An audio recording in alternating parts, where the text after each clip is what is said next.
Nous vivons dans une société où le bruit est omniprésent.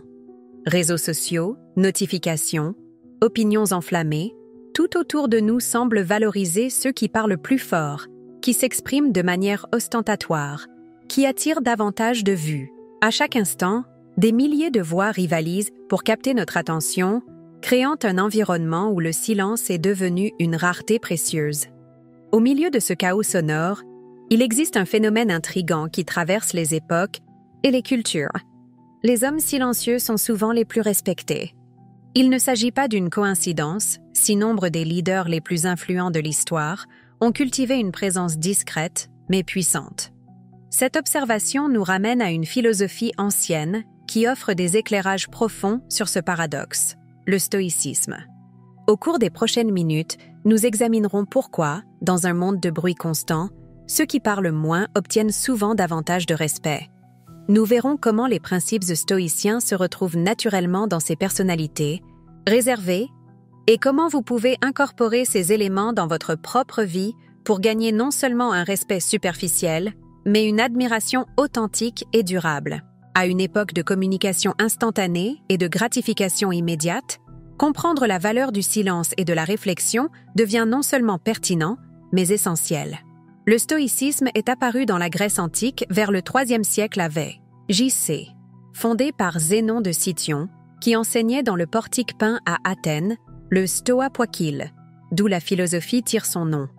Mais ce sont surtout les Romains qui l'ont porté à de nouveaux sommets, notamment à travers 3 grandes figures, Sénèque, homme d'État et dramaturge qui servit de conseiller impérial, Épictète, ancien esclave devenu l'un des professeurs de philosophie les plus profonds, et Marc Aurèle, l'empereur philosophe qui rédigea ses Pensées pour moi-même sur les champs de bataille. Ce qui unit ces hommes, pourtant très différents socialement, c'est une compréhension commune de la manière de bien vivre.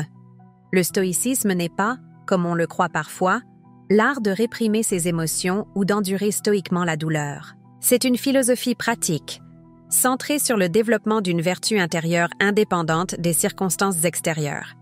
Les stoïciens pensaient que la voie vers une vie bonne passait par l'autocontrôle, la raison lucide et l'acceptation de ce que nous ne pouvons pas changer.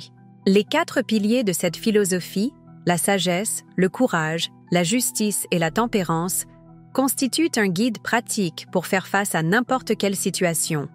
Plus encore, les stoïciens comprenaient que notre paix intérieure ne dépend pas des événements extérieurs, mais de nos réactions à ceux-ci. Comme l'a dit Épictète, ce ne sont pas les choses elles-mêmes qui nous troublent, mais les jugements que nous portons sur elles. Cette philosophie millénaire trouve un écho parfait dans le comportement des hommes silencieux d'aujourd'hui. Le silence n'est pas une simple timidité ou une absence d'opinion. C'est une posture consciente face au monde. Un homme silencieux choisit soigneusement quand parler, privilégie l'observation avant l'expression et cultive une riche vie intérieure avant de chercher une validation extérieure. Il comprend intuitivement qu'il existe une différence essentielle entre avoir quelque chose à dire et ressentir le besoin de dire quelque chose. La première option provient d'une réflexion sincère.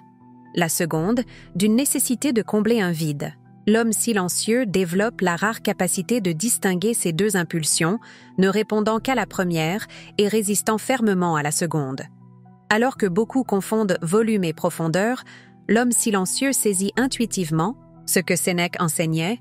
C'est la qualité et non la quantité qui compte. Cette économie de mots n'est pas un signe de faiblesse, mais de force disciplinée. Là où l'homme impulsif réagit instantanément au moindre stimulus, l'homme réservé filtre ses réactions à travers le prisme de la raison, exactement comme le préconise le stoïcisme. Comparez un leader qui cherche constamment l'attention, qui doit affirmer son autorité à voix haute, à celui qui suscite le respect par sa simple présence.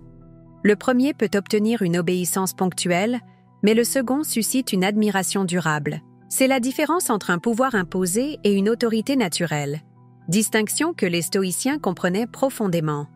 Le silence reflète une maîtrise de soi. Comme l'a écrit Marc Aurèle, « Le silence est la source de la force. Quand vous montrez que vous n'avez pas besoin de remplir chaque instant par des paroles, vous exprimez une confiance que les mots seuls ne sauraient transmettre. » L'une des qualités les plus remarquables des hommes silencieux est leur capacité exceptionnelle à écouter. Dans un monde où chacun veut être entendu, rares sont ceux qui savent écouter vraiment. L'écoute active est un talent précieux. Elle consiste à absorber non seulement les mots prononcés, mais aussi à comprendre les émotions, les intentions et les besoins qui s'y cachent. Quand vous écoutez quelqu'un avec une attention totale, vous lui offrez l'un des présents les plus précieux qu'un être humain puisse donner à un autre. Votre présence pleine et entière. Les hommes silencieux maîtrisent cet art, non par stratégie calculée, mais par inclination naturelle. Ils n'élaborent pas de réponse pendant que l'autre parle, ils n'attendent pas impatiemment leur tour pour s'exprimer. Ils sont réellement présents dans l'instant, absorbant et analysant. Ce phénomène crée un paradoxe. Plus vous parlez peu, plus vos paroles ont du poids lorsque vous choisissez enfin de les prononcer. Comme l'observait Zénon, fondateur du stoïcisme, nous avons 2 oreilles et une seule bouche, pour écouter 2 fois plus que nous ne parlons. Imaginez une réunion tendue où chacun lutte pour prendre la parole. L'homme qui reste, silencieux, qui observe et écoute, deviendra naturellement le centre d'intérêt quand il exposera finalement son point de vue. Ces mots portent la marque de la réflexion et non celle de la réaction.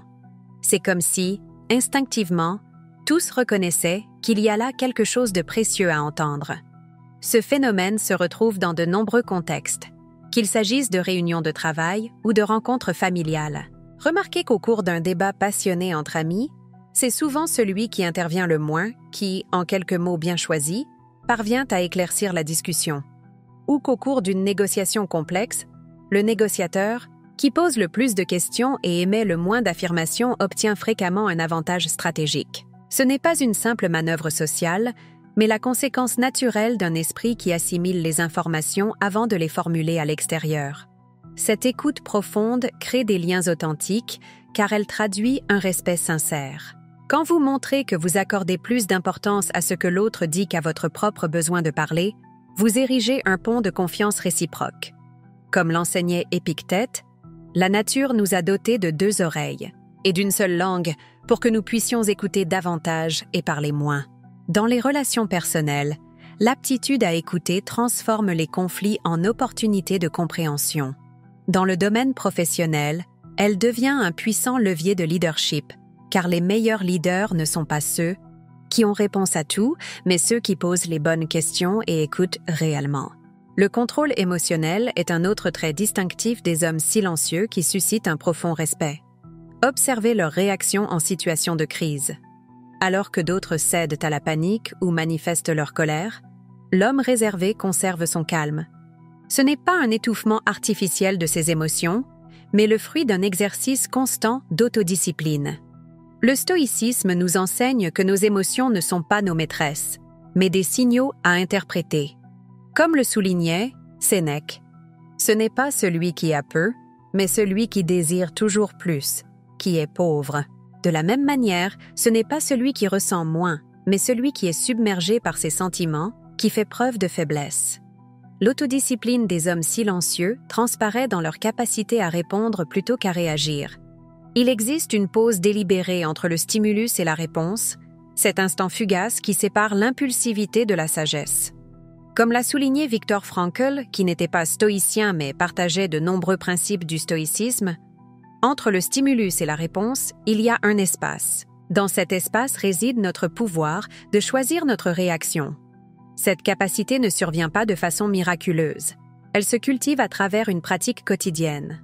À l'image d'un sportif qui développe sa musculature, l'homme stoïcien renforce son autodiscipline chaque jour par de petits gestes. Il peut commencer par des défis simples, remettre à plus tard la gratification immédiate de consulter son téléphone au réveil, faire de l'exercice même sans réelle motivation, ou rester serein dans des conversations difficiles. Chaque petit acte de discipline fortifie ce que les stoïciens appelaient le muscle de la vertu, l'aptitude à agir selon des principes, plutôt que d'obéir à des impulsions. Lorsque vous gardez la maîtrise de vos réactions émotionnelles, vous montrez au monde que vos décisions sont dictées par la raison et non par l'impulsion. Cela inspire une confiance immédiate. Les gens perçoivent instinctivement qu'ils peuvent s'appuyer sur quelqu'un qui reste stable même au milieu du désordre. Songez aux grands dirigeants en temps de crise nationale, aux commandants sur le champ de bataille, ou même à des personnes de votre entourage. Vers qui vous tournez-vous pour obtenir un avis équilibré? Invariablement, ce sont ceux qui font preuve d'une constance émotionnelle. Comme Marc Aurèle se le rappelait dans ses pensées. Quand tu te sens offensé, déçu ou irrité, regarde en toi-même. Ton propre jugement sur la situation est ce qui importe vraiment. Le calme apparent des hommes respectés reflète souvent une vie intérieure intense, faite d'auto-évaluation et de réflexion. Alors que beaucoup traversent leur journée, en réagissant mécaniquement aux circonstances, l'homme stoïcien consacre du temps à la vigilance intérieure, examinant ses pensées, ses actions et ses motivations. Cette pratique, nommée examen de conscience par les stoïciens, consiste à repasser régulièrement ses propres actes en revue afin d'évaluer où l'on a été vertueux et où l'on a failli, non pas pour se flageller, mais pour progresser. Sénèque s'y adonnait chaque soir en se demandant « Quel mal ai-je soigné aujourd'hui? À quel vice me suis-je opposé? En quoi suis-je meilleur ?» Les hommes silencieux consacrent naturellement plus de temps à l'introspection qu'à l'expression. Ils savent, comme l'enseigne le stoïcisme, que le véritable champ de bataille est intérieur. Avant de juger le monde, ils se jugent eux-mêmes, avec honnêteté, mais sans cruauté inutile. Cette faculté d'autocritique constructive transparaît immédiatement aux yeux des autres. Là où des personnes peu sûres d'elles défendent mordicus leur position même lorsqu'elles ont tort, l'homme réfléchi fait preuve d'une humilité sincère, non comme tactique, mais par une conscience approfondie de ses propres limites. Pensez aux situations où quelqu'un admet son erreur ou reconnaît une faiblesse. Paradoxalement, au lieu de perdre du crédit, cette personne gagne souvent en estime. Comme le notait Marc Aurèle, il est impossible à un homme d'apprendre ce qu'il croit déjà savoir. Cette disposition à accepter sa propre faillibilité est un signe de véritable force. L'introspection régulière sert également de rempart contre l'arrogance et l'excès d'orgueil, piège courant pour ceux qui obtiennent un certain succès. Les hommes silencieux savent, comme le leur rappelle le stoïcisme, que le bonheur de ta vie dépend de la qualité de tes pensées. Ils commencent par se transformer eux-mêmes, et cela se reflète dans tout ce qu'ils entreprennent. Une autre qualité qui suscite un profond respect chez les hommes silencieux est leur sérénité face à l'adversité, une manifestation directe du principe stoïcien d'acceptation. Le stoïcisme nous enseigne à distinguer ce qui dépend de nous de ce qui ne dépend pas de nous. Comme l'a résumé Épictète au début de son manuel, certaines choses dépendent de nous, d'autres non. Dépendent de nous nos opinions, nos aspirations, nos désirs et nos aversions. En somme, tout ce qui est de notre propre ressort. Cette prise de conscience libère l'homme stoïcien de la frustration continue qui ronge ceux qui luttent contre l'inévitable. Lorsque surgit une situation difficile, il ne gaspille pas son énergie à se plaindre en vain ou à accuser le destin. Il accepte la réalité telle qu'elle est et se concentre sur sa réaction, le seul élément qu'il puisse effectivement maîtriser. Observez un homme silencieux qui fait face à un revers important, une perte financière, un problème de santé ou une déception professionnelle.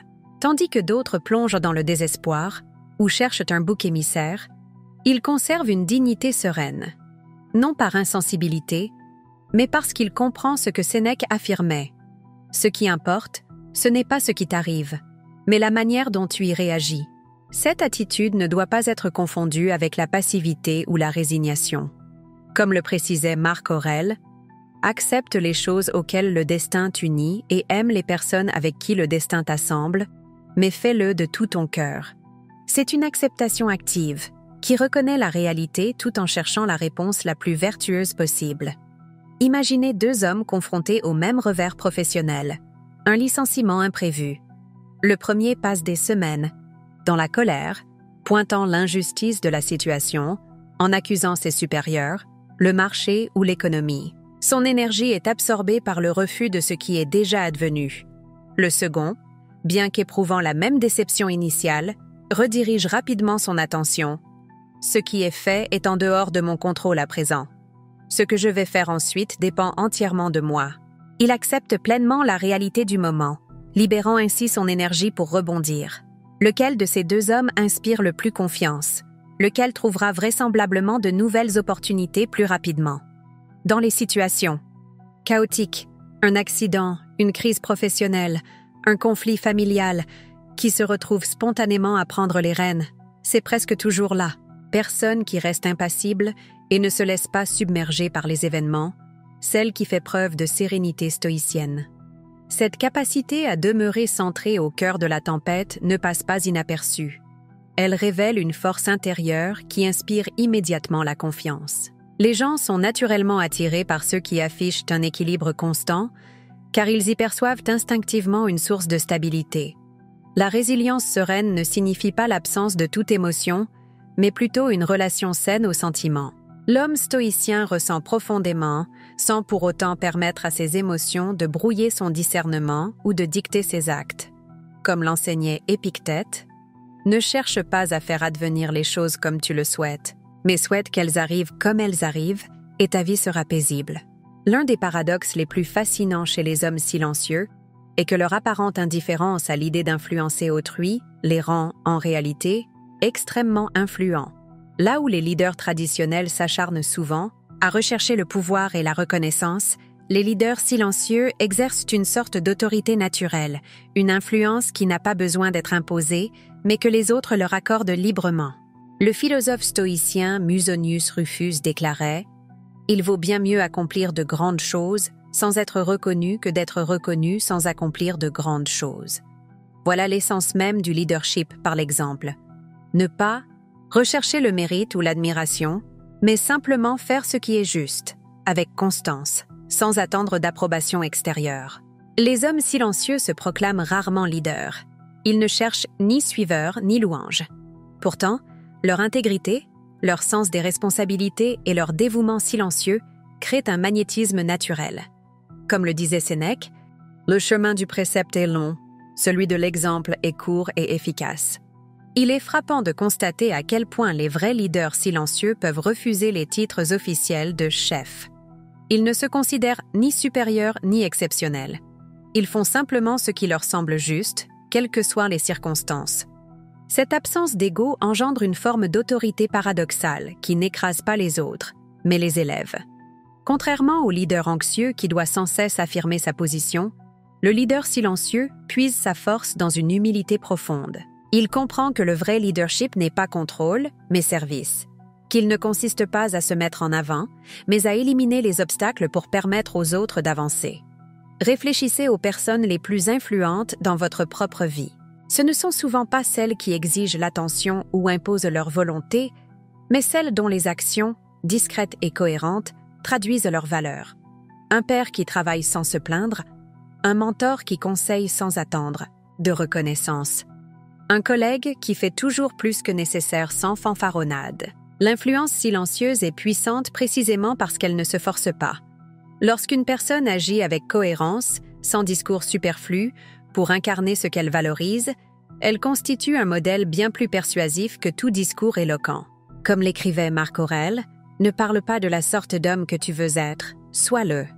Cette forme de leadership est particulièrement efficace parce qu'elle évite la résistance naturelle qui naît lorsqu'on tente d'imposer sa volonté. Au lieu d'ordonner, le leader silencieux inspire. Au lieu d'exiger, il fait la démonstration. Résultat, une influence qui s'étend de manière organique, sans heurts ni rancune. Les hommes vraiment silencieux ne se contentent pas de ménager leurs mots. Ils sont aussi des penseurs profonds.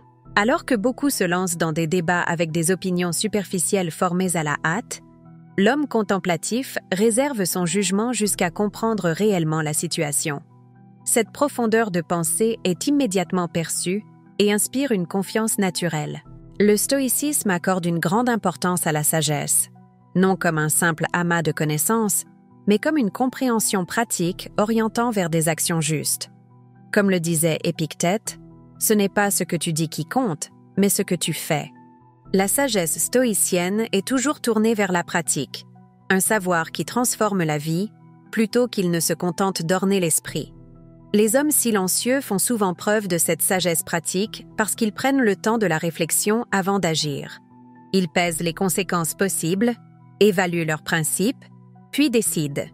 Comme le recommandait Sénèque, « Si un homme ne sait pas vers quel port il se dirige, aucun vent ne lui sera favorable. » Observez comment les gens sollicitent spontanément les conseils des plus réservés lorsqu'ils se trouvent à un tournant important. Ils perçoivent intuitivement que celui qui parle peu prend le temps de réfléchir.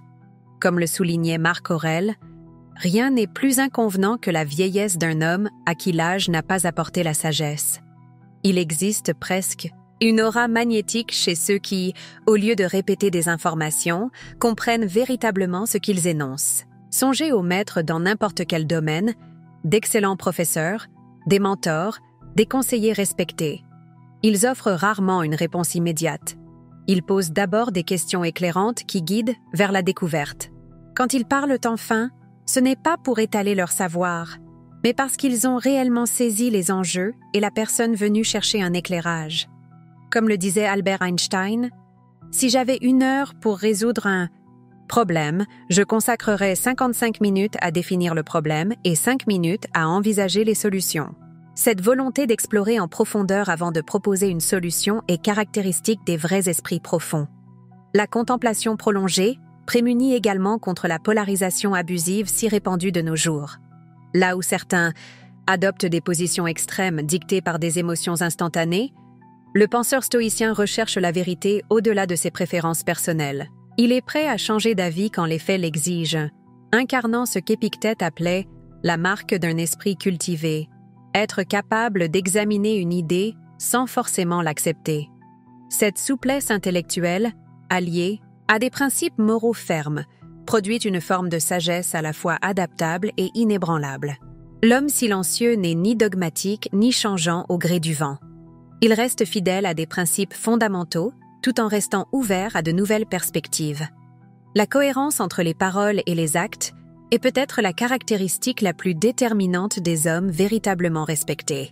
Dans un monde où abondent les promesses creuses et les positionnements hypocrites, ceux qui font preuve d'une intégrité durable brillent instantanément.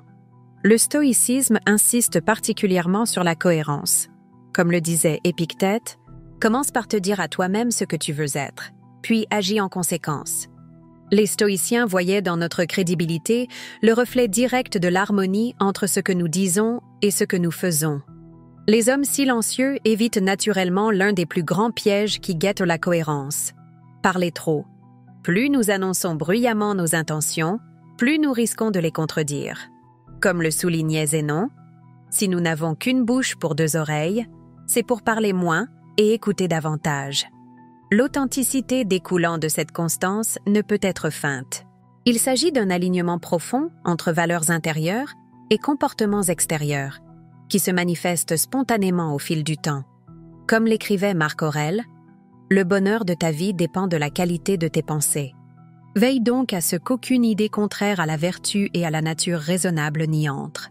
Songez aux individus de votre entourage pour lesquels vous ressentez un respect sincère. Ce sont invariablement ceux dont les actes s'accordent avec leurs mots. Le responsable qui ne se contente pas de prôner l'esprit d'équipe, mais qui met la main à la pâte à la moindre occasion. L'ami qui défend certaines valeurs et qui y reste fidèle, même lorsque cela lui coûte quelque chose. La cohérence revêt une puissance particulière lorsqu'elle est mise à l'épreuve. Tout le monde peut se conduire vertueusement quand la situation est facile ou confortable. Le vrai caractère se révèle dans les choix que l'on fait, quand personne ne regarde ou quand faire le bien entraîne un certain sacrifice. L'homme qui rend un objet trouvé, alors qu'il n'y a aucun témoin, celui qui tient ses promesses faites à des enfants avec la même rigueur que ses engagements professionnels. Celui qui défend ses principes malgré un risque de perte. À court terme, cet homme acquiert un respect qu'aucun grade ni titre ne saurait lui octroyer. Comme le disait C.S. Lewis, l'intégrité consiste à faire le bon choix même quand personne ne nous observe. Cette cohérence génère une confiance qui dépasse le respect superficiel. Elle suscite une estime profonde et durable. Comme l'énonçait Sénèque, « Croyez-moi, c'est déjà beaucoup que de jouer le rôle d'un homme seul, et bien peu y parviennent. » Maintenant que nous avons étudié les qualités stoïciennes qui se manifestent naturellement chez les hommes silencieux, il convient de s'interroger sur la manière dont vous pouvez vous aussi intégrer certains de ces principes dans votre quotidien, indépendamment de votre personnalité. Un point essentiel est de comprendre qu'il ne s'agit pas de rendre les extravertis taciturnes ou de faire taire des personnes naturellement communicatives, mais plutôt de cultiver volontairement les vertus intérieures qui suscitent un respect réel, quel que soit votre style d'expression. La première étape consiste à pratiquer ce que les stoïciens appelaient l'attention, prosoche, une vigilance constante de vos pensées et de vos actes. Commencez par consacrer chaque jour quelques instants à la réflexion. Comme le suggérait Épictète, fais ceci matin et soir. Revois méticuleusement tes actions de la journée. Où ai-je failli? Qu'ai-je fait de juste? Qu'ai-je négligé qui aurait dû être fait? Entraînez-vous à l'écoute, active. Dans vos prochaines conversations, efforcez-vous de réellement comprendre ce que l'autre exprime avant d'élaborer votre réplique. Comme le conseillait Zénon, il vaut mieux trébucher du pied que de la langue. Habituez-vous au silence confortable. La capacité d'être présent sans ressentir le besoin de combler le moindre espace de parole. Pour renforcer l'autodiscipline émotionnelle, vous pouvez recourir à la technique stoïcienne de la préméditation des mots, premeditatio malorum. Avant une situation potentiellement difficile, imaginez brièvement ce qui pourrait mal tourner et comment vous réagiriez vertueusement. Marc Aurèle s'y exerçait régulièrement. Commence chaque jour en te disant « Aujourd'hui, je rencontrerai des gens indiscrets, ingrats, arrogants, malhonnêtes, envieux et grognons. » Il ne s'agit pas de pessimisme, mais d'une préparation mentale diminuant l'impact émotionnel lorsque surviennent réellement ces difficultés. Vous développez peu à peu ce que Nassim Taleb appelle l'antifragilité, la faculté, non seulement de résister au choc, mais d'en sortir plus fort. Pour cultiver la sérénité stoïcienne, apprenez au quotidien à séparer ce qui est sous votre contrôle de ce qui ne l'est pas. Ainsi qu'Épictète le recommandait, ne cherche pas à façonner les choses comme tu le voudrais. Souhaite qu'elles se déroulent comme elles se déroulent, et ta vie sera paisible. Concentrez votre énergie sur ce que vous pouvez, influenceur, et acceptez le reste avec équanimité. Le leadership, par l'exemple, commence par de petits actes constants. Assumez vos responsabilités sans en attendre le moindre éloge. Comme le suggérait Musonius Rufus, ne montre pas ta supériorité en te croyant supérieur, mais en étant meilleur. Concentrez-vous sur ce qui doit être fait, plutôt que sur la reconnaissance pour l'avoir fait. Pour développer une pensée approfondie, adoptez l'habitude stoïcienne d'examiner vos impressions avant de les accueillir comme vraies. Épictète apprenait à ses disciples « Ne te laisse pas emporter par la force d'une impression. Dis-lui « Attends un peu. Laisse-moi voir ce que tu es et ce que tu représentes. Laisse-moi te mettre à l'épreuve. » Enfin, pour cultiver l'authenticité et la cohérence, définissez clairement vos principes et vivez en leur accord, même lorsque personne ne vous observe. Comme le disait Sénèque, choisis quelqu'un dont la façon de vivre, autant que les paroles, et dont le visage lui-même, comme un miroir de l'âme, ait mérité ton approbation. Considère-le toujours comme un protecteur ou un modèle. Ces principes stoïciens ne se cantonnent pas à la théorie. Ils deviennent profondément pratiques et transformatifs lorsqu'on les applique régulièrement. Dans divers domaines, de grands dirigeants ont intégré ces qualités de façon intuitive, parfois sans connaître explicitement le stoïcisme. Pour souligner la portée moderne de ces enseignements, examinons quelques points de vue d'experts contemporains du stoïcisme. Le philosophe William B. Irvine, auteur de A Guide to the Good Life, The Ancient Art of Stoic Joy, et souligne que les stoïciens possédaient une remarquable compréhension psychologique très proche de nos conceptions actuelles. Ils savaient que nos émotions découlent en grande partie de nos jugements et sont donc sous notre contrôle. Ryan Holiday, auteur de The Obstacle is the Way, explique que les leaders silencieux adoptent spontanément l'attitude stoïcienne. Les vrais leaders ne cherchent pas à diriger. On les suit précisément parce qu'ils n'en ont pas besoin. Les meilleurs leaders sont souvent les plus réticents. Le psychologue Donald Robertson, spécialiste de la thérapie cognitive d'inspiration stoïcienne, fait remarquer « L'autodiscipline stoïcienne n'est pas de la répression, c'est la liberté. En maîtrisant nos réactions internes, nous nous affranchissons de la tyrannie des circonstances extérieures. » Massimo Pigliucci, philosophe et auteur de How to be a Stoic, insiste sur le fait que le stoïcisme moderne ne consiste pas à supprimer les émotions ou à se montrer froid et insensible. Il s'agit de reconnaître que ce sont nos jugements sur les choses, et non les choses elles-mêmes, qui déterminent notre bien-être. Ces perspectives contemporaines montrent à quel point la sagesse antique des stoïciens demeure pertinente dans notre monde actuel, en particulier pour les hommes souhaitant développer une forme de masculinité centrée, vertueuse et digne de respect. On trouve aisément des exemples contemporains d'hommes silencieux ayant acquis un immense respect. Pensez à des personnalités comme Jean Renaud, apprécié pour son humilité et sa générosité discrète, ou le regretté Jean-Louis Trintignant, décrit par ses pairs comme profondément réfléchi et généreux, sans jamais rechercher la reconnaissance. Ou encore Aimé Jacquet, l'entraîneur emblématique, qui a marqué le football par son exemplarité discrète et constante. Dans des domaines bien différents, ces hommes illustrent la même constance. Une présence attentive, une économie de mots, des actions cohérentes, une intégrité irréprochable. Leur respect n'a pas été acheté par des discours, ni imposé par un statut, il leur a été librement accordé par ceux qui ont perçu leur sincérité. Nous arrivons à la conclusion de notre exploration sur la raison pour laquelle les hommes silencieux sont les plus respectés, à travers le prisme du stoïcisme. Nous avons vu comment la capacité à écouter réellement, l'autodiscipline émotionnelle, l'examen intérieur permanent, la sérénité dans l'adversité, l'influence discrète, la profondeur de pensée et la cohérence entre les paroles et les actes se combinent pour former une présence qui suscite naturellement le respect. Il est important de souligner que ces qualités ne sont pas l'apanage des introvertis. Elles peuvent être cultivées par quiconque souhaite pratiquer les principes stoïciens, indépendamment de son tempérament naturel. Comme le soulignait Épictète, commence par comprendre le sens de ce que tu dis, puis parle. Dans un monde qui confond souvent vacarme et importance, et autocélébration et force, il y a une sagesse profonde à redécouvrir le pouvoir d'un silence entretenu délibérément, non comme ruse sociale, mais comme l'expression authentique d'une force morale et d'une vertu intérieure. Le véritable respect, comme l'avaient saisi les stoïciens, ne peut se réclamer. Il est librement accordé à ceux qui manifestent des qualités dignes d'estime. Comme l'écrivait Marc Aurèle, le bonheur véritable consiste à être libre de toute perturbation, libre de toute crainte, libre de tout désir, en somme, à avoir les dieux pour guide en toutes ses pensées. À l'ère des distractions incessantes et des communications superficielles, le silence attentif de l'homme stoïcien apparaît peut-être non seulement comme respectable, mais comme un acte révolutionnaire, un rappel que notre force, réelle, ne tient pas au volume de notre voix, mais à la solidité de notre caractère.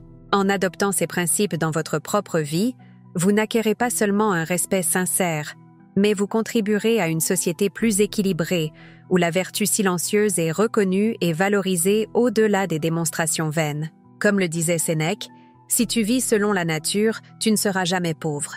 Si tu vis selon l'opinion des autres, tu ne seras jamais riche. » Puise dans cette réflexion autour des principes stoïciens l'inspiration pour cultiver ta propre force tranquille, non comme un masque social, mais comme l'expression authentique d'une vie intérieure riche et vertueuse. Car au bout du compte, comme l'avaient compris les stoïciens, la plus précieuse forme de respect n'est pas celle venue de l'extérieur, mais celle que nous éprouvons pour nous-mêmes lorsque nous vivons en accord avec nos idéaux les plus élevés. Ainsi qu'Épictète nous le rappelle, ce n'est pas ce qui t'arrive qui importe, mais la manière dont tu y réagis. Voilà peut-être la leçon ultime et la plus puissante que nous puissions tirer des hommes silencieux et de l'antique sagesse stoïcienne.